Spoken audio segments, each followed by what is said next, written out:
인간은 역사를 통해 세계를 인식하고 재구성한다. 역사의 수단은 기록과 해석이며 세계의 시간과 공간은 이를 통해 규정된다. 과거 역사학에서 설정한 문명의 중심과 주변의 경계는 재사유의 대상이며 이에 따라 다원적 세계에 대한 탐구가 필요해졌다. 이번 강의에서는 유럽의 시간을 중심으로 정립된 세계상에서 벗어나 상호 연관된 흐름들로 구성된 하나의 네트워크로서 세계의 형성 과정을 살펴본다.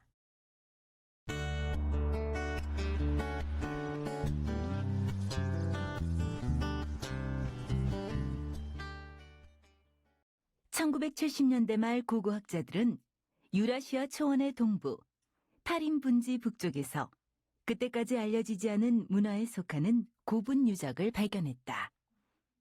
그곳의 기후는 몹시 건조해서 죽은 사람의 몸이 미라로 만든 것처럼 보존되었다. 입은 옷과 천으로 된 부장품도 썩지 않았고 시신의 머리털도 고스란히 보존된 상태여서 그 색깔까지 알 수 있을 정도였다.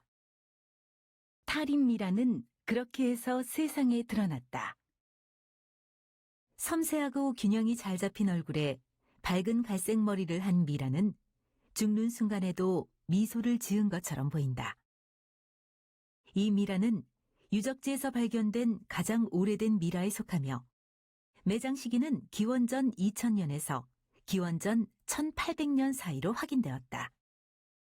그런데 발굴 작업이 진행되면서 무덤 속 미라들이 동아시아인이 아니라는 사실이 드러났다. 해골의 크기가 컸고 머리털이 금발이거나 붉은색이었다. 얼굴 윤곽도 동아시아인과는 판연히 달랐다. 외관적으로 유럽인종의 특성을 가진 것으로 보여 많은 논란이 있었고 여러 차례 DNA 검사 결과를 거쳐 최근 연구 결과에서는 고대 북방 유라시아 인종인 것으로 드러났다. 유라시아 초원은 널리 알려진 문명 세계의 중심과 멀리 떨어진 곳으로 여겨져 왔다. 그러나 고고학적 연구 결과에 의하면 인류 최초의 화석은 아프리카 초원을 비롯한 여러 초원지대에서 발견된다. 이는 인류의 첫 활동 무대가 초원이었음을 시사해준다. 유라시아 초원의 고대 세계는 문명 교류의 한 통로인 동시에 또 하나의 문명을 배태한 공간이었다. 이처럼 고대 세계의 진실한 증언자는 유적과 유물이다. 초원의 유목민처럼 문자 기록을 남기지 못한 경우는 더더욱 그러하다. 그러나 유적의 발굴이나 유물의 존재, 그리고 기록만으로 역사가 쓰여지는 것은 아니다. 고대 중국에는 사라는 관리가 있어 기록을 담당했다. 사가 단순한 기록을 넘어 과거의 사건을 평가하고 비판하는 학문과 그 학문을 담은 서적을 지시하는 의미로 바뀐 것은 사마천의 사기부터였다. 고대 그리스에서는 헤로도토스가 페르시아 전쟁을 정리한 기록에 히스토리아라는 이름을 붙였고 투키디데스는 펠로폰네소스 전쟁에 대한 기록에 그 이름을 사용하였다. 이 명칭에는 경험을 통해서 탐구한 지식이라는 의미가 들어있다. 동양의 사화, 서양의 히스토리 모두 지난 일을 기록하는 데 그치지 않고 해석과 비판을 담으려 했다. 과거의 존재를 확인하고 그에 대한 의미 부여가 가능해질 때 역사는 실제하게 된다.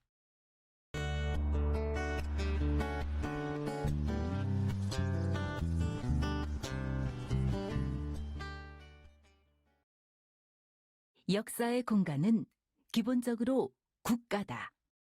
그런데 오늘날 세계 지도 위의 국가들은 대부분 100년 전에는 존재하지 않았다는 점에서 우리가 당연시하는 국가나 국가사는 비교적 최근의 창조물이라 할 수 있다.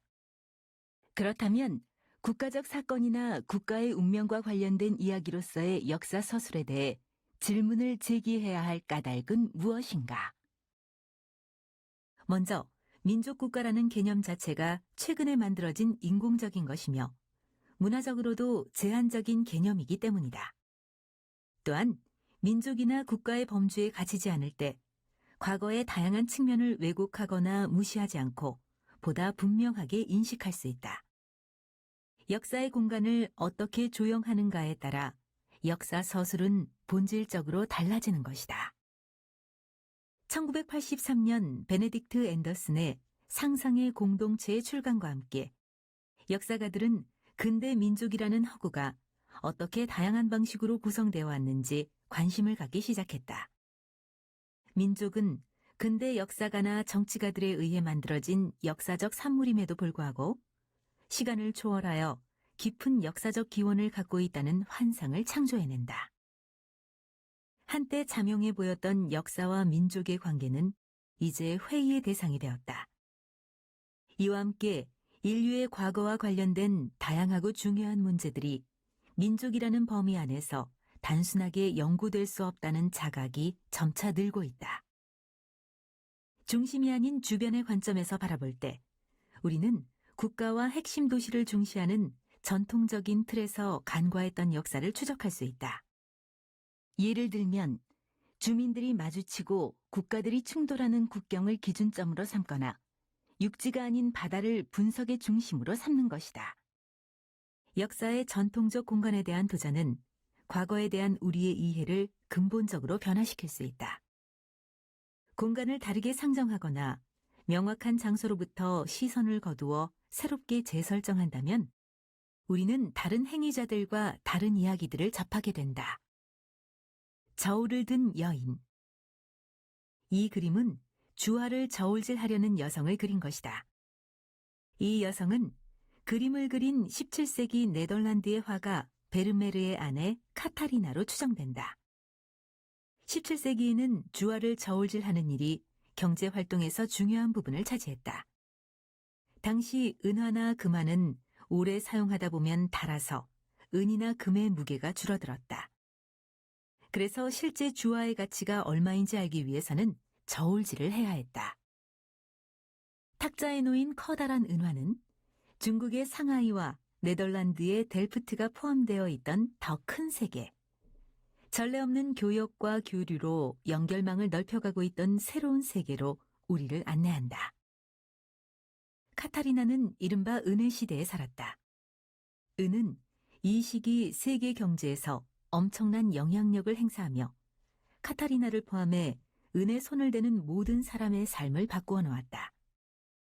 이 시대는 세계적으로 은 유통량이 비약적으로 확대된 시기였고 이를 견인한 것은 무엇보다 16세기 중반부터 지속적으로 크게 증가하고 있었던 중국의 은 수요였다. 그리고 이 중국의 은은 전통적 정치 경제의 중심이 아닌 주변에서 다음 세기까지 파급되는 동아시아 변경의 세계를 만들어낸다. 당시 중국은 명나라의 시대였다.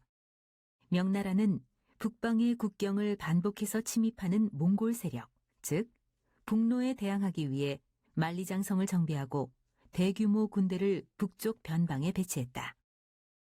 이때 부피가 큰 곡물이 아니라 가볍고 운반하기 쉬운 은을 세금으로 거두어들이고 현지에서 군수 물자를 사들이는 시스템이 정착되기 시작했다. 마침 그 무렵 일본의 은 생산이 급증하여 일본에서 중국으로 은의 흐름이 생겨났다. 그러나 그 흐름은 명나라가 쌓은 해금, 즉 민간의 해상무역 금지라는 댐에 가로막혀 있었다. 그리고 이 댐을 무너뜨리려는 세력들 속에서 동남연안의 왜구, 즉 남왜가 등장했다. 북방의 군사적인 긴장이 높아질수록 군사비는 증대하여 세금을 내기 위한 중국의 은 수요는 증가하고 은 수요가 증가할수록 일본 은의 유입 압력이 높아졌다. 이처럼 북로와 남외는 중심에서 멀리 떨어진 북과 남의 변경에서 은을 매개로 밀접한 관계를 맺고 있었다. 그런데 북로와 남외는 단순한 이민족의 침입을 가리키는 것이 아니라 중국인과 주변 민족이 뒤섞여 형성된 변경사회 그 자체였다. 특히 남외는 일본인만 있었던 것이 아니라 중국의 동남연안 주변에 여러 지역 사람들이 뒤섞인 밀무역 집단이었다. 전통적인 역사가 지배 엘리트 중심의 국가 건설 과정에 초점을 맞춘다면 이때 역사 서술의 논조는 모든 사람이 궁극적으로 한 국가의 국민이 되는 종점을 당연시할 것이다. 변경의 역사는 그러한 과정을 뒤집는 데서 출발한다. 체제의 중심이 아닌 체제의 변경에 초점을 맞추는 탈국가주의적 시각을 채택함으로써 익숙한 이야기를 다시 보게 하고 보이지 않았던 행위자들을 수면 위에 등장시키고 역사를 다시 쓰게 하는 것이다.